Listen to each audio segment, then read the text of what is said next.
प्रश्न विचारायला तयार आहात सर्वजण? ओके. निर्भय, तुम्ही हे काम कधीपासून करता?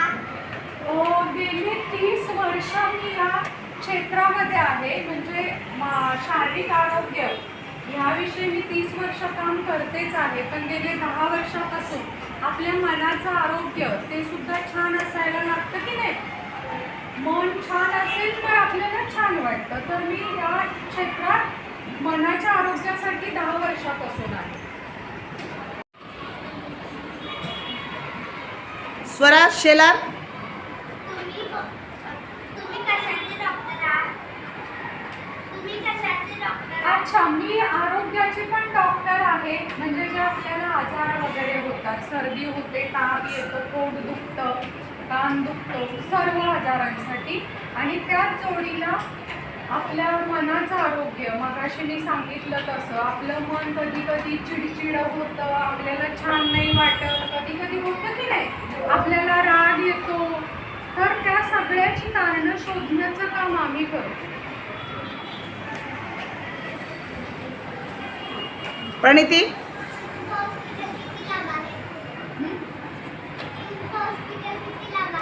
माझं क्लिनिक आहे ते आपल्या शाळेच्या इथून फक्त 10 मिनिटावर आहे. आणि मी वेगवेगळ्या हॉस्पिटल्सना जाऊन व्हिजिट करते.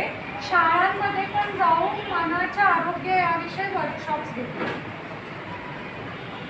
आदित्य, तुमच्याकडे आतापर्यंत जेवढे लोक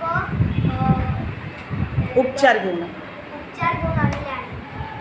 बरेच लोक 30 वर्षाच्या प्रॅक्टिसमध्ये काय असं मोजलेलं नाहीये, पण खूप लोकांनी उपचार घेतलेला आहे, त्यांना बरं वाटलेलं आहे. अच्छा, मी 7 वाजता उठते. लवकर उठायला हवं, पण आम्ही डॉक्टर असल्यामुळे आम्हाला सगळं उशिराच थांबावं लागतं, काम करावं लागतं. त्यामुळे मी 7 वाजता उठते सकाळी. स्वराज, तुम्हाला हे काम आवडतं? मला हे काम खूप आवडतं. म्हणजे आपल्या सगळ्या आनंदाचं कारण हे जर बघितलं तर आपलं शरीर चांगलं असेल तर आपण सगळी कामं छान करतो. आपलं मन जर फ्रेश असेल तर आपल्याला सगळं छान वाटतं की नाही. समजा आता तुमचं डोकं दुखत असेल तर तुम्हाला आवडेल का इथे काय लिहिलेलं बघायला. त्यामुळे मला हे काम खूप आवडतं करायला. नम्रता, तुमच्या हॉस्पिटलचं नाव काय? माझ्या हॉस्पिटलचं म्हणजे क्लिनिकचं नाव आहे माय लाईफ हेल्थ केअर सेंटर. तर त्या नाव ठेवण्यामागे सुद्धा एक उद्देश आहे. माय लाईफ म्हणजे माझं जीवन स्वतःचं, बरोबर आहे की नाही. मग आम्ही माझ्या क्लिनिकला आलात तर तुम्हाला लगेच कळणार माय लाईफ म्हणजे मला बरं व्हायचं आहे, मला छान राहायचं आहे, हा त्याच्यामागचा उद्देश. मी कितवी शिकून डॉक्टर बनले आहे? मी 12वी नंतर मेडिकल डिग्री केली आणि त्याच्यानंतर मी काउन्सिलिंग म्हणजे मानसिक आरोग्याचे अजून 3 कोर्सेस केले. श्रावणी, तुम्ही कुठे कामाला जाता?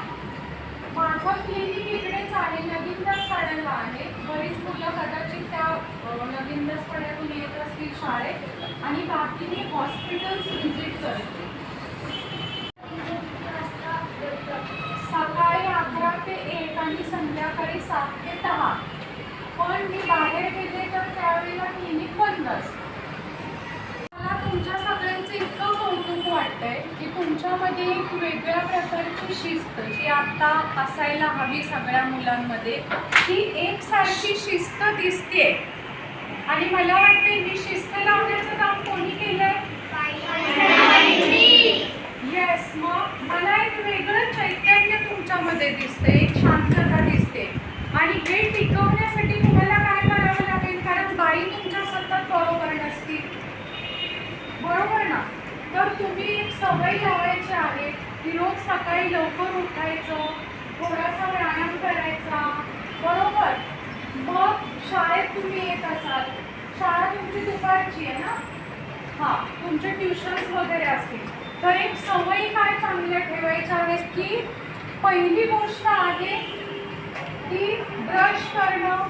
हे तुम्ही 2दा ब्रश केले पाहिजे. बरोबर. रात्री पण का करायचं, तर रात्री आपण जे अन्न खातो ते आपल्या दातांमध्ये बसतं आणि त्याला कीड लागते. आणि मुलं बऱ्याचदा चॉकलेट्स वगैरे तुम्ही खाता, तर यासाठी दोन्ही वेळा ब्रश केला तर तुमचे दात किडणार नाही.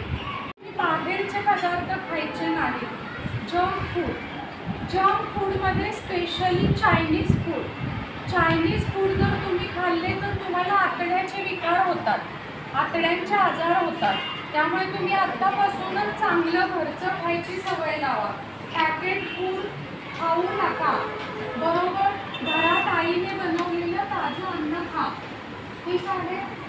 तिसरी गोष्ट आहे की तुम्हाला झोप छान मिळायला हवी. 8 तास झोप तुमची झाली पाहिजे. उगीच आईचा मोबाईल घेऊन त्याच्यावर बघत बसले, बाबांचा मोबाईल घेऊन बघत बसले तर ते काही करायचं नाही आहे. आरोग्याच्या दृष्टीने मी डोळ्यांच्या काळजीसाठी हे सांगेन की तुम्ही जास्त स्क्रीनिंग करायचं नाही, चुकीची माहिती बघायची नाही. बरोबर, कारण त्या मोबाईलमध्ये सगळी खरी माहिती नसते. ठीक आहे.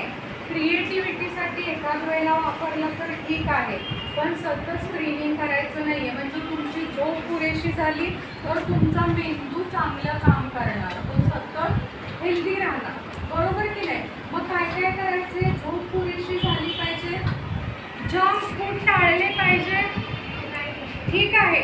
आणि आता ह्या व्यतिरिक्त मी तुम्हाला सांगेन की एकमेकाशी छान बोलायचं.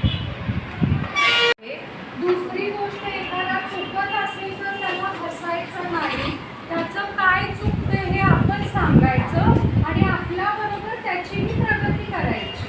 किंवा बऱ्याचदा काय होतं, आपण ग्रुप डिस्कशन करतो, एखाद्या मुलीविषयी 4 मुली काहीतरी वेगळं बोलत असतात, मग ती काय होतं, तिचा कॉन्फिडन्स लो होतो की नाही. मग आपण अशा गोष्टीला प्रभावदार व्हायचं का, चांगल्या गोष्टी आपण द्यायच्या. बरोबर. त्यामुळे कोणाला असं टॉन्ट मारणं, टोमणे मारून बोलणं हे आपण करायचं नाही. एखादी मुलगीचा रंग दिसायला काळा असेल तरी तिला त्या रंगावरून चिडवायचं नाही. कोणाची उंची कमी असेल तरी चिडवायचं नाही. आपल्याला त्याच्यातलं काय बघायचं आहे, त्या व्यक्तीमधले गुण बघायचे आहेत. बरोबर. शरीर बनलेलं असतं, ते कोणी स्वतः बनवत नाही. बरोबर आहे. फिजिओलॉजिकली म्हणजे आपल्या शरीर रचनेनुसार आपण बनलेलं असतो. त्यामुळे कोण तोत्र बोलत असेल, कोणाचा डोळा तिरका असू शकतो. बरोबर आहे की नाही. हे बायोलॉजिकल आहे, म्हणजे जन्मताच आलेल्या गोष्टी.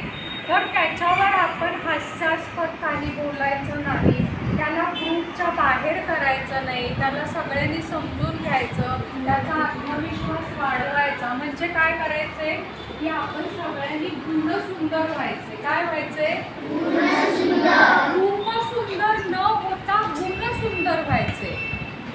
म्हणजे रूपावर जायचं नाही, प्रत्येकाकडे एक ना एक चांगला गुण असतो, तो बघायचा आणि तो आपल्यात कसा येईल यासाठी आपण करायचं. ठीक आहे. थँक्यू.